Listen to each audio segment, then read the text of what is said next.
It's launch day here at VENN, which means it's time for the very first episode of The Download! Yeah! All right, some breaking news off the top. We are your hosts for today.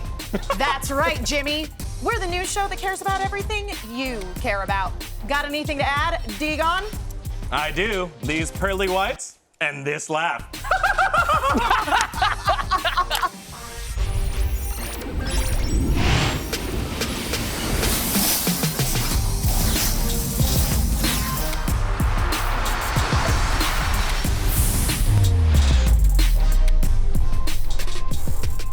Hello and welcome to The Download here in our VENN studios powered by T-Mobile 5G. The Download is the news show that covers everything from games, music, movies, comics, and way more. I'm Daniel Degon Gonzalez here alongside Emma Fife and Jimmy Wong. We want to hear from you, so please let us know what you think on our Discord and in the chat rooms. Plus, don't think that you're stuck with just us for the whole show. Aaron, Ashley, Simon, and Matt, Mr. X, will be joining us later. Now, every show, we like to kick things off with the day's biggest stories in a section we call the Lowdown. Yesterday, the second of Riot's tactical shooter, Valorant, launched. Second season of Valorant launched. And not to be outdone, Activision's fifth season of Call of Duty Modern Warfare starts today. Today? Yes, one day after Valorant's. Not to be outdone by either of them, Blizzard and Epic Games also got involved. Here is a full breakdown. Epic Games' Fortnite Joyride update dropped today as well. What? And did you think that was it? Because it's not. The newest Overwatch Summer Games event also dropped yesterday. So basically a whole pile of super popular shooters released major updates within 2 days of each other. My question for you is why do you think they were all released now? This is the real ultimate battle royale.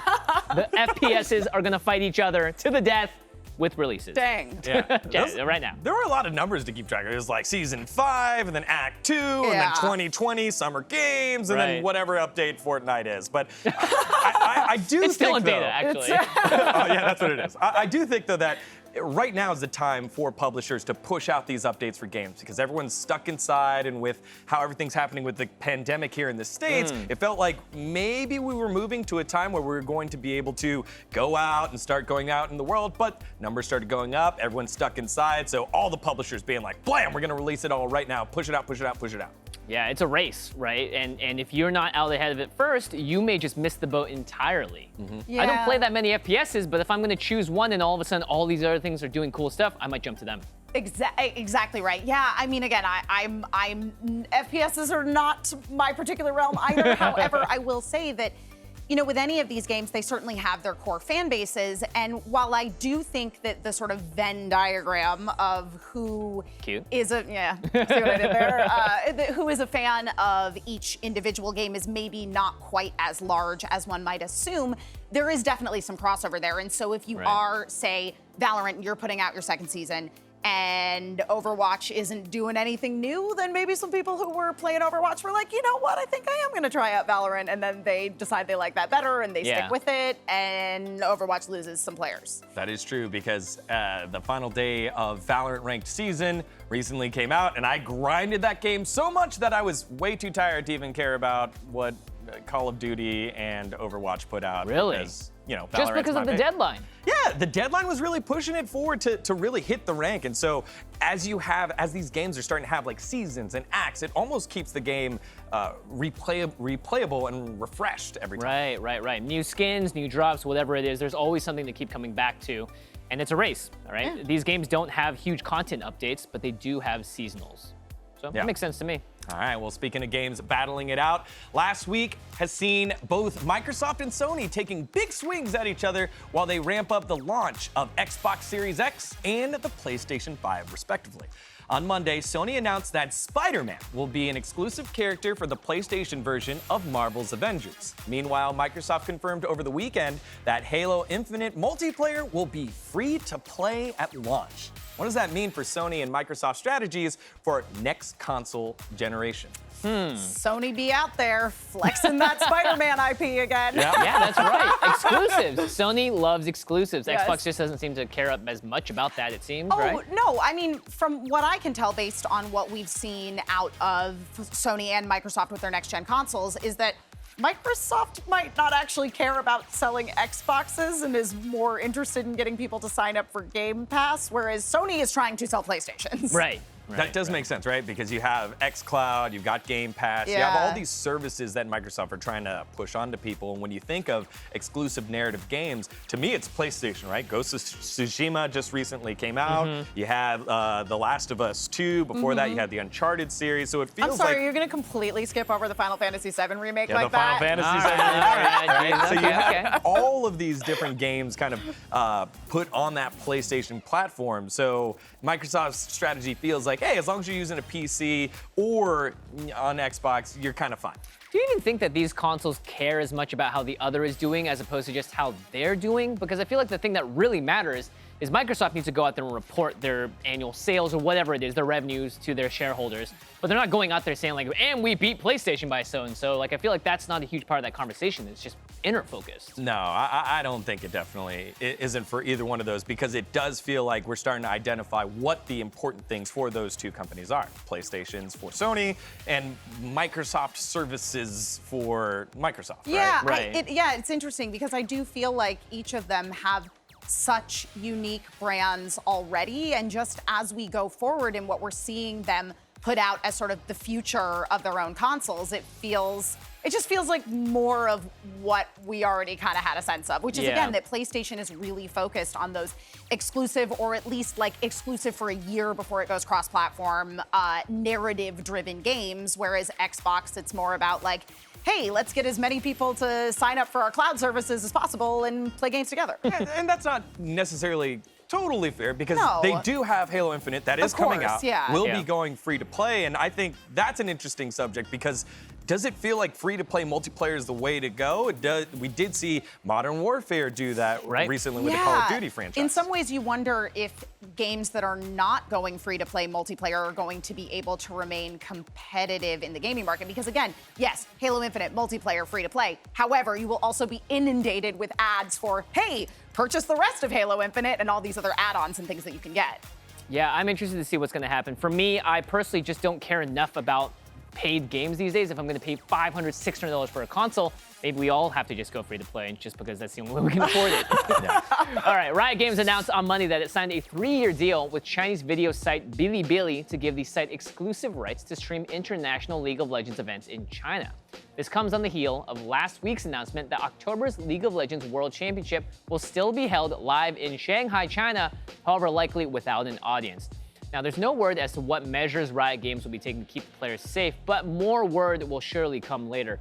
How are we feeling about live esports coming back? And I'm just going to throw this straight to you, D-Gun, because you are our local Riot and League of Legends expert. Yeah, I'm excited, right? Riot Games, normally synonymous when people in the mainstream think esports, usually show the dragon over at the Bird's Nest in Shanghai or Beijing. And you're thinking, hey, look, what is the biggest one going to be doing? Because we've seen what Overwatch League has done. We've seen what Call of Duty have done. They both have moved online formats. Here, League and Riot are bucking the trend here, saying, hey, look, we're going to do it in person. Safety is important, but putting on this spectacle for our players and for our fans, because we've done it for, this will be the 10th year that we're doing it, is super important, as well as the safety and the competition itself. Continue to set the precedent, right? Yeah, and as somebody that's been present certainly for a bunch of Riot's live esport events, do you feel like, as things stand, it's a fairly easy conversion as far as following social distancing practices and keeping all of the players and crew safe? Right. Well, it is a lot of people to keep track of, Yes. but Riot does have staff in all different languages. Yeah. They do have usually like player managers and team managers, and they do work with and rely on the teams to also execute those functions. And we've seen that it's possible for other pro leagues to do it.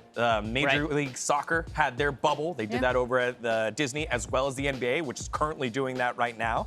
But we've also seen certain structures fail, right? Major League Baseball, they are doing regional play. They are doing short travel, like East Coast stays on the East Coast. But even in that, where they did have a plan in place, you're starting to have teams get struck by COVID. And so I think it really depends on what the strategy is, and I'm sure we'll learn more about that because they would have to be transparent about this type of a move when we're talking safety of players and staff. I guess so. Yeah, it's interesting to me though because it feels to me like in some ways esports, it makes more sense almost for them to come back in person than some of your more traditional sports. And the fact that the NBA has been so successful within the bubble, like basketball's a contact sport. I mean, it's, Yeah, you know, absolutely. low contact, but there's definitely contact involved in basketball. And I mean, with gaming, sit everybody at their stations and, you know, Hope they don't breathe too hard keep on your each other. distance and please, please don't all kiss the same trophy, okay? Yeah. There's no more whole team kissing the trophy. Yeah, well, I guess Riot Games is going to just, again, have to set the standard as they have with esports in the past, and we're going to see what's going to happen. It's going to be a very interesting October. I definitely will. Well, and speaking of the future of entertainment, finally on the Lowdown today, Disney announced on Tuesday that Mulan is coming to Disney Plus on September 4th. This was after it had been delayed indefinitely for a theatrical release. There is a catch, however, as subscribers will have to pay an additional $30 to watch the film from the comfort of their homes. Now, Jimmy, you might know a thing or two about Mulan. Just maybe. Just maybe. Just maybe. Like, maybe a little bit. I'm in it. Yes, Maybe I'm a in little it. bit. For those that don't know, I'm literally in the movie. All of that footage you saw in the trailer, I was there for a lot of it.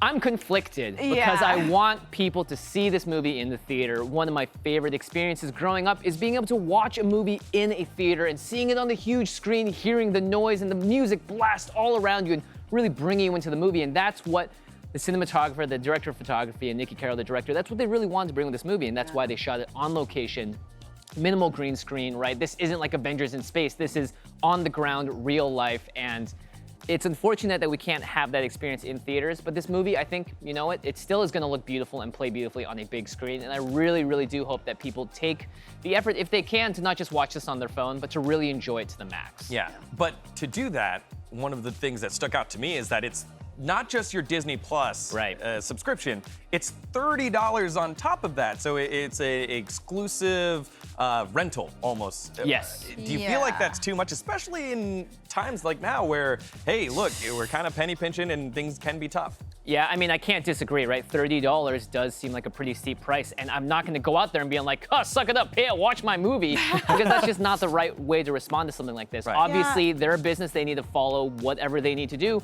to make the profits on the movie that obviously was a huge budget thing for them. And look, I'm gonna be out there, I will be buying tickets. If you need help paying to watch Mulan, tweet me. Look to me on Twitter. I will be out there getting tickets for people because it's more important to me that people watch this movie than have to struggle with not being able to purchase it and buy it. So please look for on September 4th around that time. I'll be out there buying tickets for people, guaranteed. I just got this from producer. That is at JF Wong. At JF Wong on Twitter. At JF Wong. Are you first in line, Digon? DMs are open. They actually are. I like free. Don't Give me abuse free. it. All right. Enough about my movie career. Time to take a break. But when we return, our best friend and yours, Matt, Mr. X, will break things down on Marvel's Avengers beta. But before that, it's time for Solo Q, our daily trivia question. Now, during the filming of the Avengers, Robert Downey Jr. kept food hidden all over the lab set, and apparently nobody could find exactly where it was, so they just kept letting him do it. Now, in the movie, what item does he offer Chris Evans, Captain America, in an unscripted moment? Is it A, an apple, B, a blueberry, C, a pie, or D, a pizza? Think you know? Well, send us your thoughts in our Discord or in chat and find out the answer after the break. Or could it be a pizza Pizza. pie? Welcome back to The Download. Before the break, we asked you our solo Q question. During the filming of Avengers, Robert Downey Jr. kept food hidden all over the set. In an unscripted moment in the movie, what item does he offer Chris Evans, Captain America? The answer is blueberry. Hey! Wait, what's going on? Hey, Diego, what's going on over there, buddy? I got some blueberries. Oh, You never know when you need them. it's a good point. Convenient. Good point. Convenient. Well, Jimmy Wong and Emma 5, we're back in the VENN studios powered by T-Mobile 5G. And speaking of the Avengers, joining us on the huge, beautiful wall behind me is Matt, Mr. X Morello. Matt, do you want a blueberry? Oh, Yeah, sure. Here, Why let's not? just- yeah. Yep, right there. It's me. I've got a blueberry for your beard bristles. no, yeah. There it crushed is. it. wow, Oh, it yeah. worked. It definitely. Delicious. We broke it time and worked, space. yeah. All right, Matt, let's get to why you're really here. The Marvel's Avengers beta, which he got to play over the weekend, but we actually didn't get to. That's a jerk. Oh well. The embargo has been lifted though, which means we're ready to hear Mr. X break it all down for us. Matt, you ready to be honest? Oh, absolutely. When I started playing this game, or even before and I heard about it, I was a little bit skeptical of what we were going to see from this Marvel's Avengers game. We've all seen superhero games in the past. They market it a ton, it comes out, and it's just a single player. All the characters feel the same. It doesn't feel that special. Nothing really makes you feel like an Avenger. This game changed a lot of that, and they've added a ton on top of it. So I'm pleasantly surprised with how things are looking for this game in the beta right now. For me, one of the biggest things was nailing the feel of the Avengers themselves, and they did that. When you play as the Hulk, you feel big, you feel strong. And then when you play Iron Man, you know, you're zipping through the sky, or you're doing all the moves that you've seen Iron Man do in the movies, and it just feels good. And I think in nailing that core gameplay, you can build off of that as a game, and they've gone in an interesting direction. I would say the game closest to it in terms of progression system and how it works is probably Destiny. You have a central hub where you get all your missions, there'll be vendors in there to buy new gear, and you're able to level up your Avenger over time. You know, you have a big talent tree to pick from, lots of different options to fit different missions, or combo with other Avengers and your friends playing in the co-op multiplayer, and then just tons of gear. It's a lot about gearing, you know, playing the missions over and over again, getting some of the special chests, getting some of the gear, and then also, you know, you have so many cosmetics, cool cosmetics. You can pick up retro comics from some of the loot caches. They did a really nice job in that regard. I think where I'm worried is just overall longevity. When you play the game, you're going to need at least 3 friends to play with, or it's going to be a solo experience through the entire time. You're going to be able to level up your other Avengers while playing solo, but it just doesn't feel the same. You know, it feels pretty good when you see, you know, your friend is Iron Man flying in front of you, and you know, you're going to be playing as Black Widow behind, you know, being able to scout things out. That's what makes the game fun. Being able to play with other people, I think, is going to be essential for this. And I think you're going to need a strong group of friends who are committed to level up, get towards some of the harder missions in the end game progression to really enjoy it. I think also there's a huge cloud over the game's head with some of the exclusives going on. We saw Spider-Man, you know, exclusive to Sony, and then now we see a lot of other Sony exclusives that get announced the other day, where they say that for 30 days you're going to have some of the legendary cosmetics, nameplates, other things being only Sony exclusive. So I think if you have some friends that play on Xbox or PC, they're going to be left behind for a bit, and you're not going to feel that great seeing everybody else do this content. I'm interested. Is this the type of Avengers game that you guys envisioned or wanted? Yeah, I think for me, so. the thing that you hit home, and I'm hoping is true, is the feel of each hero. Because the last game that really did that for me in a multiplayer setting where it didn't feel like the story was going to be locked in a single-player campaign was Battlefront 2 for Star Wars. Oh, Star right, Wars Battlefront 2. right. Yeah. When you got to play as Han Solo, I felt like, hey, that blaster was taking everyone out one shot. That's all we needed. When I death gripped somebody, force grabbed somebody with Darth Vader, it felt so satisfying. And the inverse, like when I got death gripped, I was like, well, you know, that happens and that's cool. So like, I hope that they really hit this. Are you sure every time you switched, it felt like really good? Yeah, you do have this in this game. And then I think as the gearing comes in on top of it and the talent tree, you can augment the character for different situations with different types of moves. And some of the gearing stuff is comparable to things you have in RPGs. Like, I'm an MMO guy. Some of the stuff that you see in games like that, where, you know, an extra stat boost here or there, and then also some kind of effect where I remember, I think there's one option for Iron Man on one of his abilities that whenever you attack an enemy and kill them, there's a chance they explode and do AoE damage. So it's kind of like typical RPG elements added to the gear. I do wonder how they add gear in other Avengers over time.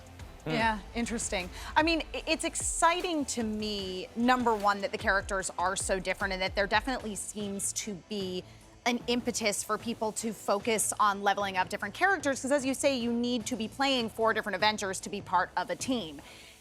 That in of itself is really exciting to me because I love co-op multiplayer. Like, I think, I think the market is really overrun in some ways with competitive multiplayer. So to me, it sounds like this is a really compelling co-op experience. Be the Avengers. My real Yeah, it's a question huge emphasis. is how do you level the Hulk up with equipment? Does he just get better pants? Like, these ones stretch even more than the other. They just upgrade the materials. The first ones are like cotton, and then you get denim, and you got like a real nice like leather. They do have some cool. They do have some cool Hulk cosmetics. I think there's one where he's in a suit with a little a top hat looking thing. It's pretty. He's got some stuff in there. Yeah, that's great. I mean, like, we've seen so many video game adaptations just be super sucky. So this seems like they put the time and care into it. And clearly, you know, you're someone that has played a ton of games, Matt. So I trust your opinion here a lot. I'm really interested to play it. And look, we have a squad right here. We do. All right, well, thanks, Matt, for your opinion here. I don't know why you're thanking you, because you got to play the game. We have to take a quick break. But when we come back, one of the biggest games on Twitch right now is a battle royale, but absolutely adorable. Find out what we're talking about when the download returns. Oh, they're so cute. Look at them go. Welcome back to the download. There's a ton of news today, so we had to call in some backup. Woo. Welcome, Aaron Ashley Simon, to the show. Hello. Hey guys, what's up? Well, every day we dig through dozens of news stories to talk about, but we only have time for the ones that mean the most to you. That's why we have a segment called Downloadable Content. Put it on the hard drive. Well, team, it's finally here. The latest challenger to the Battle Royale throne, Fall Guys, has been released, and it's very pink, and it's dominating Twitch viewership. Fall Guys blew up in popularity during its closed beta, not just because of its goofball sort of game show style antics, but because developer Mediatonic used Twitch to give away beta keys, exploding the viewership. Aaron, y'all ready to make some guys fall? Oh my god, I'm super excited. Like, I'm ready to play this. I've been actually watching a lot of streams and people have been commentating on it. You remember before when COVID impacted everything and people had to watch like marble races? Yes. And we're like, oh, that's pretty fun. This is like a whole new, unique fun that is bringing to the Battle Royale component. And what I love about it too is that it implements the accessibility for the fact that it's gonna be on Steam and PS4. The functionality is pretty simple for what I've seen, so anyone can play this game. So it's not a surprise about the success that we've seen, even with the servers having issues. And probably it's gonna be even more successful moving forward because you're gonna probably see some casual gamers, quote unquote, who are gonna be playing it and being part of it. The same way that we saw them do that with Animal Crossing during quarantine. I feel like we're gonna see a lot of unique and different gamers are gonna jump on this, and it's gonna be fun. Yeah, I totally agree with you, Aaron. To me, this is everything I want in a game. It combines the chaotic energy of marbles on stream with the adorableness of Animal Crossing. Yeah. Sign me up. Yeah, it's Mario Party Battle Royale, and I love it. The subculture, the cult stories are already breaking out of players like waiting at the finish line of one of the things and then trying to stop other people from getting in, and then they're getting hit and they don't qualify. It's been so much fun to watch. I cannot wait to get my hands on this. Any game that encourages players to not play it that seriously? Yes! That's a very special balance because our competitive spirits make us want to win, but when then all of a sudden it's like, you know what? I'm here for the story. I'm here to throw my friend off the edge and make them scream. Yeah. That's a special game. All right, well, Blizzard may have stirred up some controversy with the announcement of Diablo Immortal a couple of BlizzCons ago, but that hasn't stopped them from continuing development. On Tuesday, the developer released a brief teaser showing us the 6 classes in the mobile ARPG, plus Big Boss Bale. Ooh. Is this teaser enough to get you interested, or were you already sold? Interested. Ding! Yeah, I would say I'm on the interested side. I personally don't play a lot of mobile games. However, I am pro mobile games. Bringing it back to what we were just talking about with Animal Crossing, yes, I have a lot of friends that during the COVID-19 crisis who were able to get their hands on a Switch or already had one did start playing actual Animal Crossing.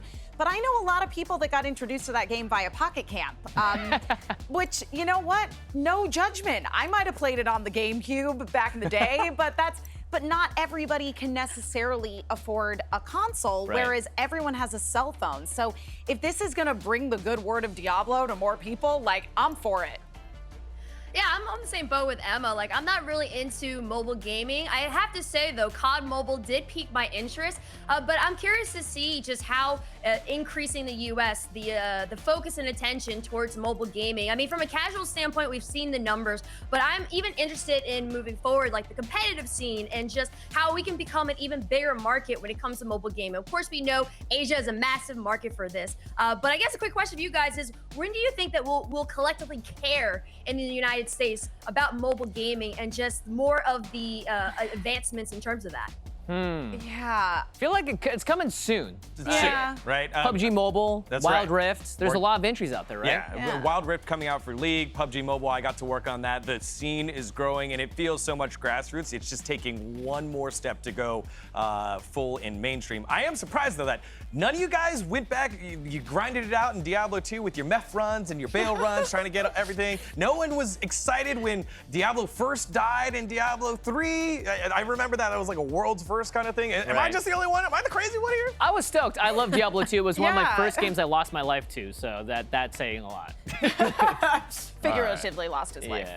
Jimmy Wong is in fact still with us. I'm still here. Well, I I'm hope everyone's been saving for the next console generation because more publishers have been announcing console games will creep up to $70 a pop. What? And the latest is 2K, who revealed Monday that NBA 2K21 will hit that new price point. 2K CEO Strauss Zelnick later clarified that the $70 price point will not only be for this one game, or will only be for this one game, and 2K will price games on a case-by-case basis moving forward. Games have cost $60 for more than a while, but can 2K earn that price hike? Dude, that's like 2.3 Mulan tickets. Come on, that's a lot.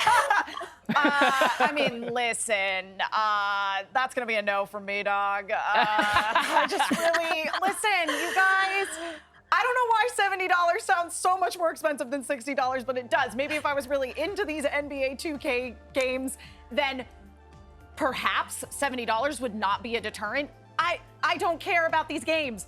And raising the price on them is going to make me even less likely to care about them. Okay, Final Fantasy VII Remake Part 2. Yeah, $80. I'll pay it. $90. No problem. Yeah, okay, all right, just checking. I mean, but even if you do like the 2K games, right? I mean, the 2K community has always had such a weird relationship when it comes to this series because, I mean, the quote that was said was that the value that this game is going to be giving is justified the price. I could probably find various NBA 2K gamers who could say, no, that's not the case. They've always had problems with microtransactions, or they felt like certain games, the updates that they've been implementing haven't really been great updates. So I don't really see this being like a justified reason for upping the price because the value, honestly, I don't think equates to that price. Sure. Yeah. But I feel like kind of like what Halo is trying to do with their free-to-play model, and a lot of these companies are going to free-to-play. You've now built in that following. And hey, look, I've spent so many hours playing 2K.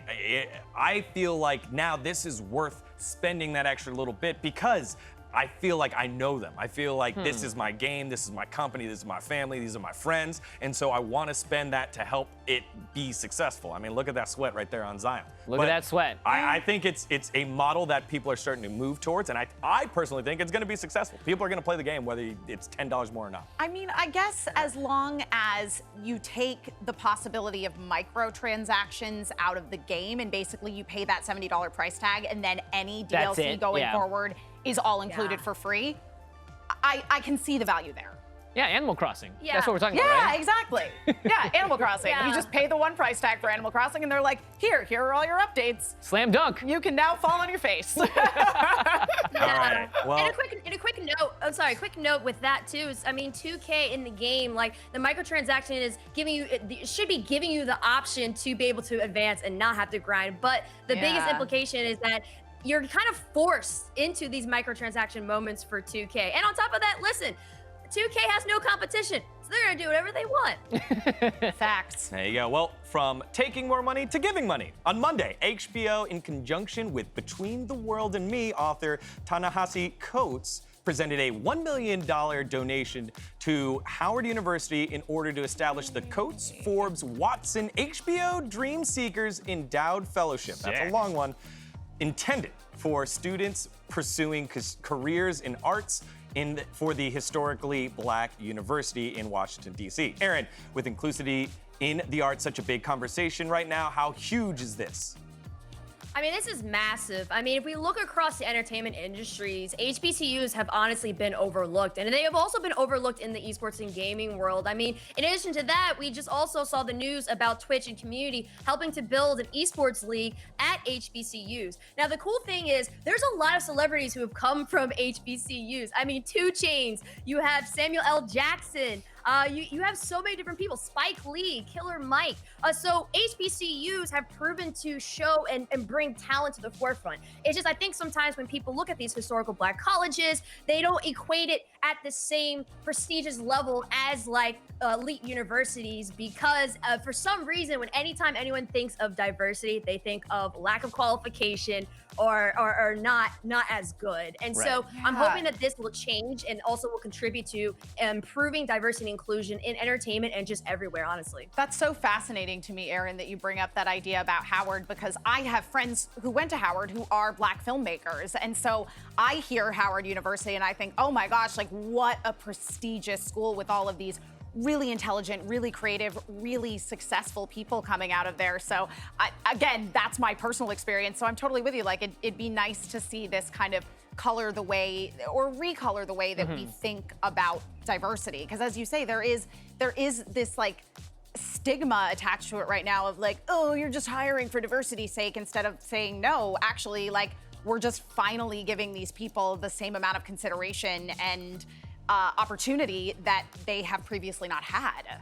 Yeah, I think this is a very exciting time because, you know, with major celebrities like LeBron opening up incredible schooling systems, as well as grants like this are providing, you're going to see the effects of this not tomorrow, but maybe 5-10 years from now. And this is something that I think everyone should just have in the back of their minds, because the idea of what is systemic, the idea of how we have stereotypes built into our system, they can only be defeated over time and changing those stereotypes by having opportunities like this. And I think it's so very important to celebrate and encourage this sort of activity within the educational system, because as someone that went to private schools and smaller universities my entire life, I really do understand, and I think it's so important to be able to afford this opportunity to people without having an extra layer of burden and financial responsibility on top. Yeah, and as the DC, Maryland, Virginia guy, I love the fact that Howard is leading the way here. And anytime you headed up to Northwest DC, there were always activities within that campus. So I'm very happy that they continue to lead the way here.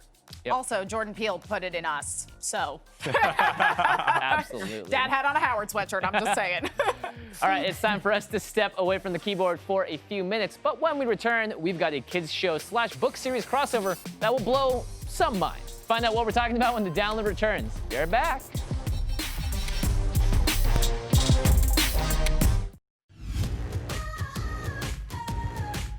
It's like walking into a dream. You think about it for so long, you come up with these ideas, and now they're actually happening. It almost feels like we've been here for way longer than we have. Hello and welcome to the download. Yeah, I guess it's kind of exciting.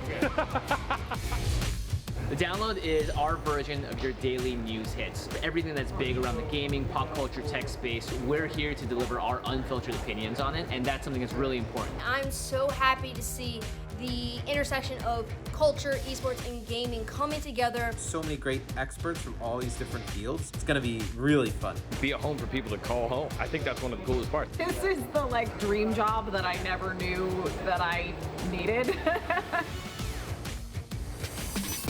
Hello and welcome back to The Download. Since it's VENN's very first day on the air, we wanted to bring one of the minds behind the whole thing. So joining us today is Viranda Tantula, Executive Creative Director.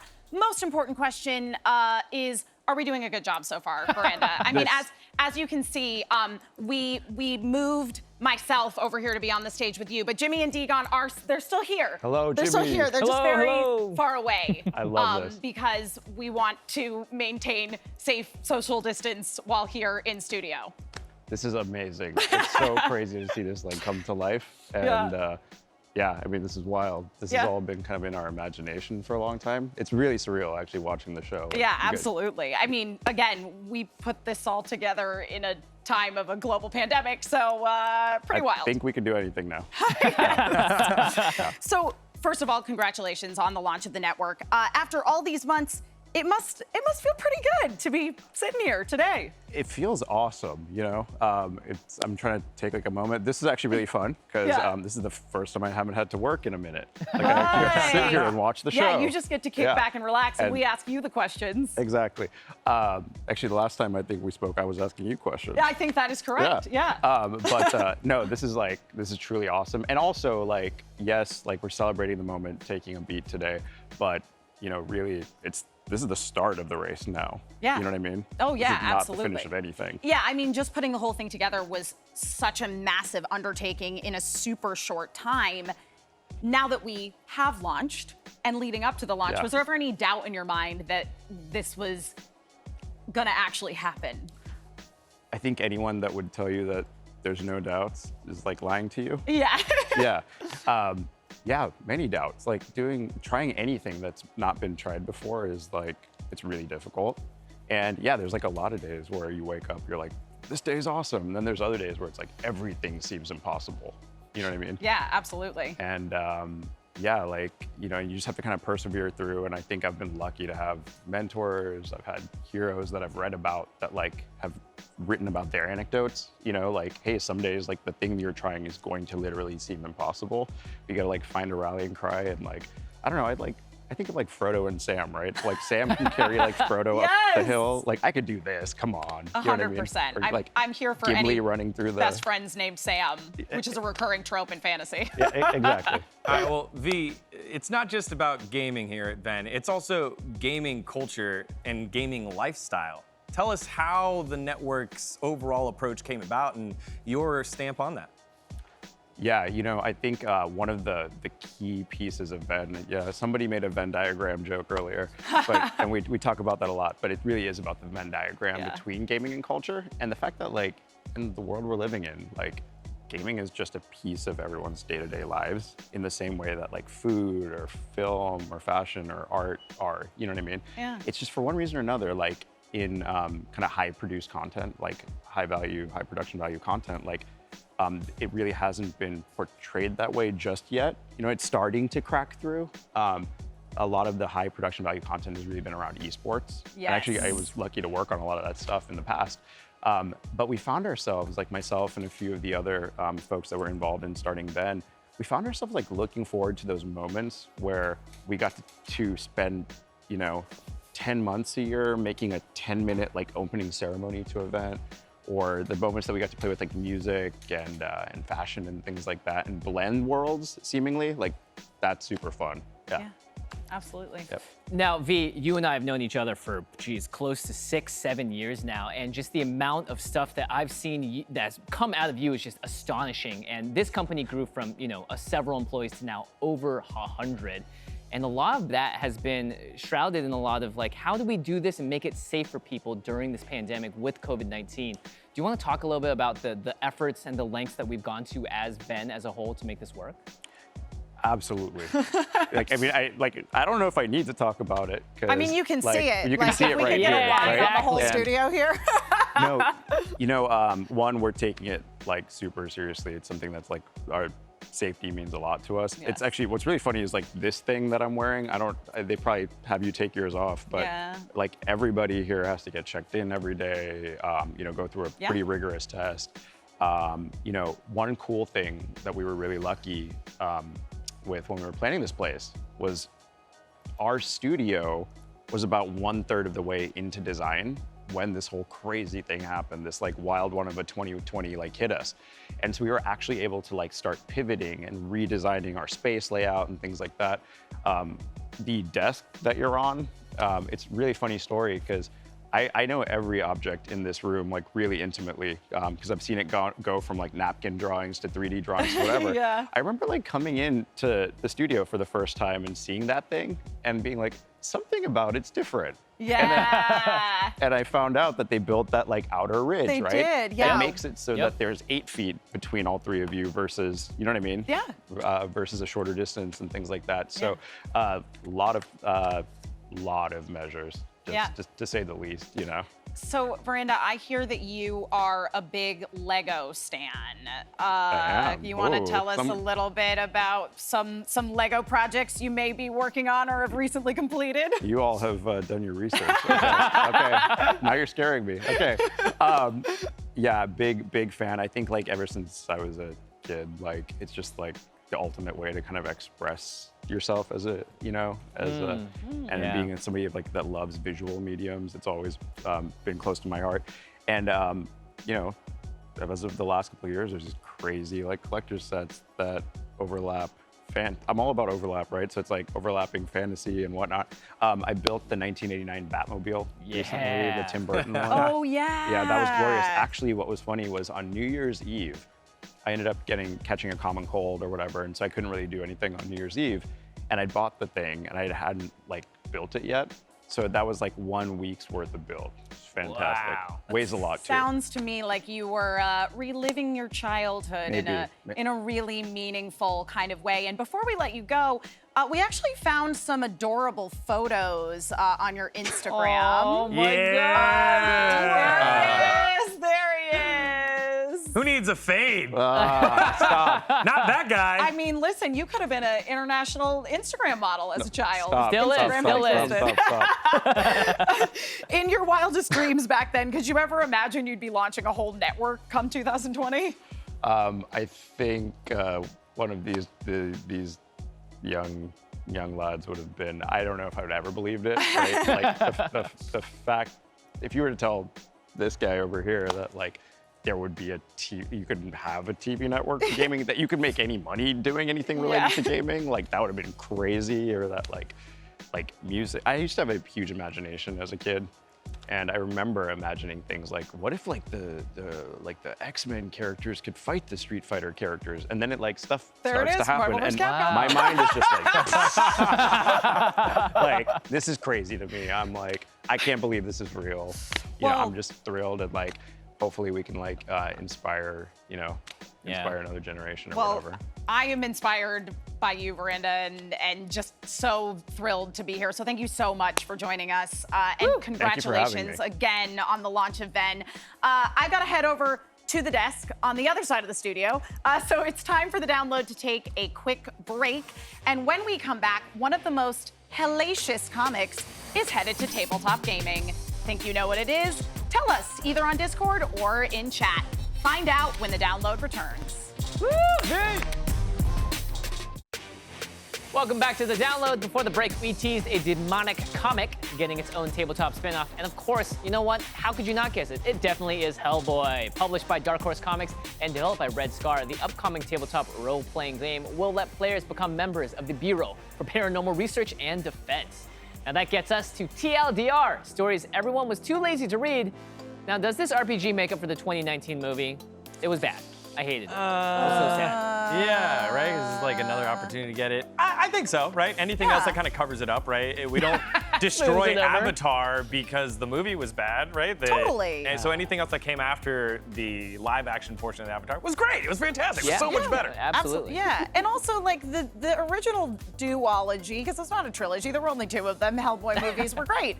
And I think also that, especially something that you see in something like the second Hellboy film, there's clearly a really rich and interesting world to explore here, and I think that that makes for great tabletop role playing. And on top of that, it's like a world where people have very unique powers, but some people don't necessarily. Like, I love any sort of tabletop role-playing game where there's a possibility that you just kind of have to be regular some of the times and not be constantly exploring dungeons and punching things. So I'm for a Hellboy. I think it lends itself really, really well to that kind of world. Yeah, I love the story a lot. It's a good universe, and it's always been enjoyable, especially in the comic book form. Yeah, absolutely. Well, as it turns out, gamers love new ways to play old games, and they're willing to pay out the nose to do so. What?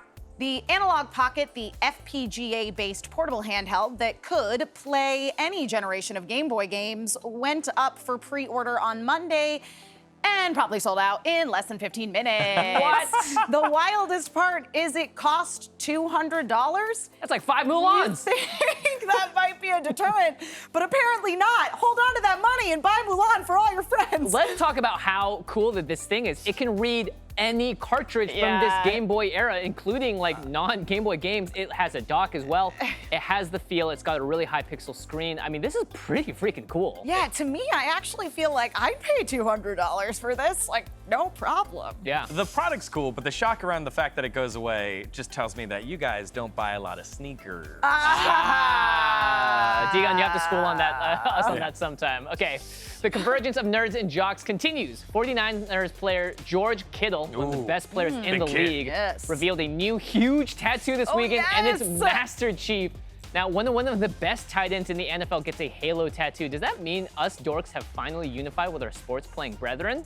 I'd argue yes. I'd say yes, but he's one of us, right? Yeah, absolutely. If you're going to be doing that, I think it's because it's something that you grew up with, not like, hey, this gaming thing seems cool. It's like, no, you're a gamer and you happen to be a baller. Also, good for you, George Kittle, for, I think he's waiting to get paid. He's about to be the highest paid football player other than a quarterback. Good for you, George Kittle. Yeah, he's killing it. I mean, honestly, though, I love seeing other people out in the world with nerdy tattoos. Yeah. And I mean, if y'all at home have any nerdy tattoos, like, please, like, post them, tag us, nerdy. let us know. Nerdy. This is cool. This is Okay, cool. I'm sorry. If any of y'all out there have like baller, top tier tattoos based on you. excellent forms of entertainment, send them our way. Send them our way. Game development is hard. So many hyphens. Game development is hard, you guys. Sometimes we have to deal with limitations of games engines in creative ways, like this clip from Katamari Damacy. The PS2 cult hit all moving objects have to move on a closed track, which means that a rock rolling down a hill has to go underground, all the way across the map, and climb all the way back up again, only to roll back down the hill. So, Sisyphus, eat your heart out. Well, this was sick because I went down this tweet line. One, the fact that they rebuilt this in Unity was insane. They reverse engineered it. And then you go down this tweet line, there are other games that showed it, including the one that I kind of grew up on, Half-Life. Half-Life showed there was like, hey, there's toxic barrels. They got to go down and swipe on over. It's game creation magic, and kind of uncovering this like now reverse engineering is like so cool. If you've never played Katamari Damacy as well, this is your chance to do so. One of the most charming game series I've ever played, and it's, if you have a little bit of an OCD in you, it is very satisfying. All right, well, we love crossovers here at the Download, especially when they involve Avatar: The Last Airbender. Bringing it back around. This time, 23-year-old artist Sabrina Marcos, aka Picocha, on Instagram and TikTok, drew her favorite characters from the Percy Jackson book series in the style of Avatar, because in her words, why not? The cabbage is a nice touch too, Sabrina. My cabbages! Everyone loves the cabbages. Take a look at that right there. I'm such a big fan of TikTok and art, and the way that people are able to really inspire. I feel like a whole generation of people watching TikToks to also get involved. Now, of course, not everyone can afford an iPad as well as a pen, but still, amazing to see. I mean, and also, like, Avatar's crushing it on TikTok. There was a girl who did like a whole Avatar: The Last Airbender musical on her TikTok, and it was amazing. Wow. So, and again, on top of that, it's like, who doesn't love the art style of Avatar: The Last Airbender? It's like this nice blend of sort of Western animation and anime inspiration. And totally. I dig it. I love it. Yeah, well, we're not only big stands for any types of crossover art, but art itself, because we have our own photo of Jimmy. Hey. Made by Picasso here. This is so cool. Why is there nothing? The gift that keeps on giving. It truly is. It's like looking in a mirror, though, Jimmy. You know? What do you mean looking in the mirror? I can't tell the there's difference. Yeah. Light him up. Looks great. Get me out of here. Don't light me up. Okay, fine. All right. Okay, it's perfect. All right. That's going to do it for today's episode of The Download. Thanks for watching. We will be back tomorrow with even more of our beautiful faces. We'll see you then.